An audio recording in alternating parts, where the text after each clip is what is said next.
ultimately we got it done. I mean, it took a while. It took a lot of tears and a lot of yelling and screaming. We got it all done, and we were able to walk away and have a acceptable situation for our dissociation from the Big 12. And I think that you can look today and say, wow, that was the right thing to do.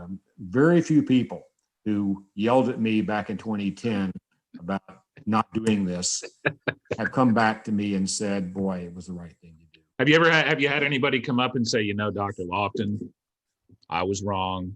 You were right. It was a great decision. I won't give you any names. So I won't embarrass them, but yes, I've had exactly that conversation with people who were the most vociferous against this move to the SEC back in the original. This was the first year, 2010, not 2011, 2010. They did come back eventually and say it was the right thing to do. Now, obviously, A&M has not gotten a championship in the SEC yet. But my philosophy always was to be the best, you play the best.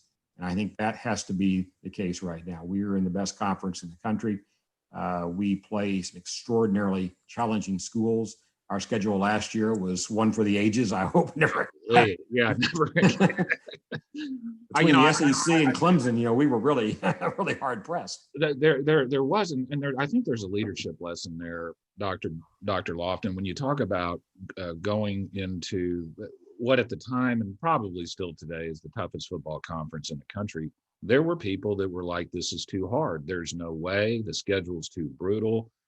Let's stay in the Big 12 where we can win a championship every 4 or 5 years, and let's do it that way. And I remember thinking back then, boy, that's kind of a bad way to look at things. I mean, basically you're saying I am scared to go play with the big boys. And so, yes, we haven't won an SEC championship yet, although I would argue, in some ways, I'd rather finish second in the SEC West than win the Big 12 championship, at least right now. I mean, it's, the money that's come in, the publicity that's come in, of course, the timing with Johnny Football was good, and Mike Evans and some of those guys, it turned out to be really, really good timing. But and the other thing I would say, Dr. Loftin, is I'm not sure picking a conference based on your ability to win a championship in 1 or 2 years is the best way to do it. I mean, there are far more important considerations when you're trying to decide,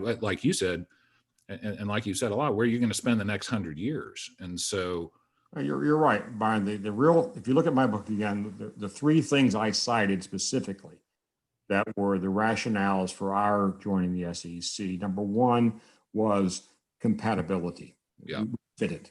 Yeah. We fitted.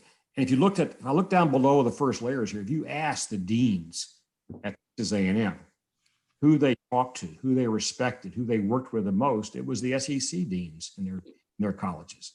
The ag dean here was very heavily connected to the ag deans of the SEC schools. Same for the engineering dean. There just was a lot of commonality between these schools here. So we were a good fit. That was number 1.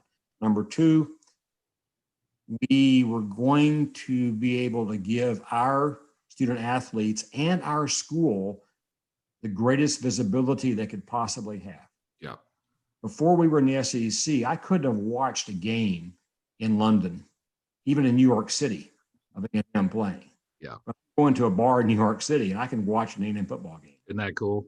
I can go to Beijing and watch one for that matter now. And I tell this story, Dr. Loftin, when my dad was stationed in upstate New York when he was in the Air Force, there was no internet, no, social media, none of that stuff. You couldn't get the games on. There was no ESPN, maybe get the box score the next day. So what he would do is he would call his sister who lived in Waco, and she would hold her phone against the radio and he would listen to the entire game long distance.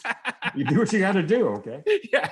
But think about being a student athlete here. I mean, your visibility is important. Your school's important. A PSA about Texas A&M for 30 seconds is heard by so many more people today than in our days in the Big 12. We were being shown on Fox Southwest. Think about that. Yep. Southwest. Now we're on CBS or the SEC network.